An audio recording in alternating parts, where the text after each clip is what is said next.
హైదరాబాద్ దగ్గరలో మీ dream home కోసం plot కావాలా? ఇప్పుడే బుక్ చేసుకోండి సురక్ష ఎలైట్ లో. బండారా విరాల ORR ఎగ్జిట్ నంబర్ 10 దగ్గర ప్రీమియం విల్లా ప్లాట్స్. మీ కలల ఇంటికి సరైన location only at Suraksha elite. ప్రస్తుతం అయితే గాజువాక పోలీసులు ఈ ఫ్లాట్ దగ్గరికి అయితే తీసుకొచ్చినటువంటిది అయితే ఉంది. మనం ఉదయం నుంచి చూపించినటువంటి ప్లేస్ ఇది. ఈ ప్లేస్ ద్వారా పోలీసులు వెళ్తున్నటువంటిదే. ఎందుకంటే వచ్చినటువంటి క్లూస్ టీమ్స్ కూడా ప్రస్తుతం లోపలికైతే వెళ్తున్నటువంటి విజువల్స్ కూడా చూడొచ్చు.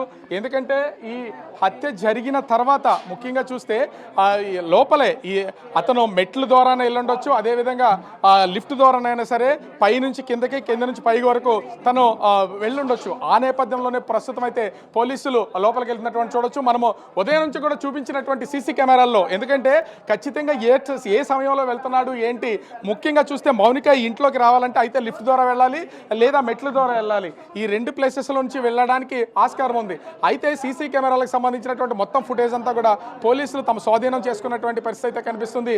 దీంతో ఆ లోపల మౌనిక ఎప్పుడు వచ్చింది లోపలికి, ఎప్పుడు వెళ్ళిందనే వెళ్ళడం అయితే లేదు. ఎందుకంటే వచ్చినటువంటి మౌనికని హత్య చేసినటువంటి పరిస్థితి అయితే ఉంది. ప్రస్తుతం క్లూస్ టీమ్స్, అదేవిధంగా ఈ స్పెషల్ టీమ్స్, అదే కొంతమంది నేవీకి సంబంధించిన ఆఫీసర్స్ అందరూ కూడా ఈ 102 ఫ్లాట్కి అయితే వెళ్ళినటువంటి పరిస్థితి అయితే ఉంది. ఆ ఫ్లాట్ లోపల సీన్ రీకన్స్ట్రక్షన్ అయితే చేస్తున్నటువంటి పరిస్థితి అయితే కనిపిస్తుంది. ప్రస్తుతం ఉదయం నుంచి ఇప్పటి వరకు మన లోపలికి వెళ్ళనిచ్చారు, కానీ ఇప్పుడు పోలీసులందరూ కూడా కేసుకు సంబంధించి ఇన్వెస్టిగేషన్ చేస్తున్నటువంటి నేపథ్యంలో లోపలికి ఎవరు వెళ్లకుండా నిలుపుదల చేసినటువంటి పరిస్థితి అయితే కనిపిస్తుంది. ముఖ్యంగా చూస్తే మొత్తం డిపార్ట్మెంట్కి సంబంధించినటువంటి పోలీసులందరూ, గాజువాక పోలీస్ స్టేషన్కి సంబంధించినటువంటి పోలీసులంతా కూడా ఇక్కడికైతే చేరుకుని మొత్తం అంతా కూడా వీళ్ళకి సీన్ని ఎక్స్ప్లెయిన్ చేస్తున్నటువంటిది అయితే ఉంది. అంటే హత్య చేసినటువంటి సమయంలో కత్తులు యూజ్ చేశాడు, ఎన్ని కత్తులు యూజ్ చేశాడు, ఆమె శరీర భాగాలను ఏ విధంగా కట్ చేశాడు, ముఖ్యంగా కట్ చేసిన తర్వాత ఆ శరీర భాగాలను ఎక్కడెక్కడ ఉంచాడు, ఫ్రిడ్జ్లో ఏ సమయంలో పెట్టినటువంటి పరిస్థితి ఉంది. ఈ మొత్తం వివరాలన్నింటినీ కూడా తీసుకునే అవకాశం అయితే ఉంది. ఈ కోణంలోనే ప్రస్తుతం అయితే పోలీసులు దర్యాప్తు చేస్తున్నటువంటి పరిస్థితి అయితే కనిపిస్తుంది. ముఖ్యంగా చూస్తే ఎక్కడ చిన్న అనుమానం రాకుండా, చిన్న రక్తపు బొట్టు కానీ, ఇతర కాలి గుర్తులు కానీ, ఇతర మరకలు కానీ ఏమీ పడకుండా ఉండేలాగా పూర్తిగా అతను జాగ్రత్త పడినటువంటి పరిస్థితి అయితే కనిపిస్తుంది.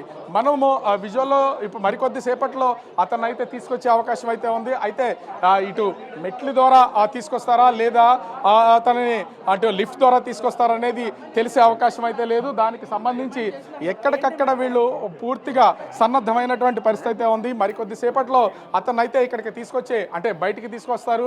ఇప్పటికే శరీర భాగాలకు సంబంధించినటువంటి వాటిని ప్రతిదాన్ని వాళ్ళకి సంబంధించినటువంటి ప్రతిదాన్ని వాళ్ళు చూస్తున్నటువంటి పరిస్థితి అయితే ఉంది.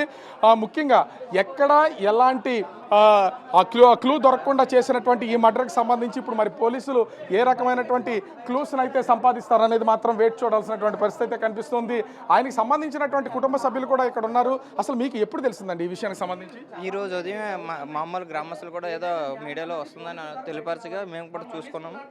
ఆ కథను చూసిన వెంటనే మేము అందరం కూడా ఒకరికొకరు వచ్చాము. అలాగే ముందుగా మా బ్రదర్లందరూ వచ్చారు. మా పని మేము చూసుకొని అవునా కాదని నిశ్చయించుకున్న తర్వాత మేము కూడా రావడం జరిగింది. సరే, పైకి వెళ్ళి కానీ పోలీసులు మీకు ఏమైనా గుర్తులు ఏమైనా చూపించారా? మాకైతే ప్రస్తుతానికి ఎటువంటి ఏది చూపించలేదు. ఏదైనప్పటికీ అండి, ఒక ఆడపిల్లని ఎంత దారుణంగా క్రూరంగా హత్య చేయడం అయితే చాలా దారుణం అండి. ఎందుకంటే ఆ కుటుంబ సభ్యులు ఎవరికైనా సహాయం కావాలని కూడా 10 మంది ముందుకు వచ్చేవాళ్ళే తప్ప ఇలా ఏ ఒక్కరు కూడా అన్యాయం చేసేవాళ్ళు అయితే లేరు. కానీ ఈ పరిస్థితిలో వాళ్ళ కుటుంబంలో వాళ్ళకి పోషణాధికారంగా కొద్దిగా ఉండే ఒక అమ్మాయి ఇప్పుడు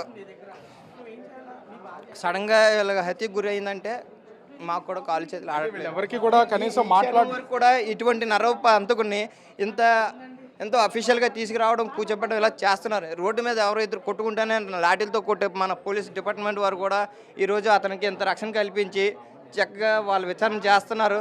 కానీ ఈ యొక్క ప్రమాదాలే కానివ్వండి, ఘోరాలే కానివ్వండి తదుపరి మళ్ళీ జరుగుతాయా, జరగకుండా చూడగలరా? ఆమె మీకేమవుతుంది? మౌనిక మీకు ఏమవుతుంది అంటే మీ స్నేహితురాలా లేకపోతే మీ ఇంటి గ్రామస్తురాలండి. వాళ్ళ బ్రదర్ మాకు క్లోజ్ బ్రదర్ అండి. అందరూ ఫ్రెండ్స్ ఒకే దగ్గర ఉంటాము.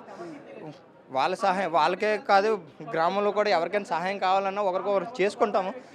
అలాంటిది ఇటువంటి సందర్భంలో ఏదైనా తప్పు జరిగితే ఏదైనా తెలియపరచాలండి, అంతేగాని అంత పాశవికంగా నరికేయడం అయితే కరెక్ట్ కాదండి.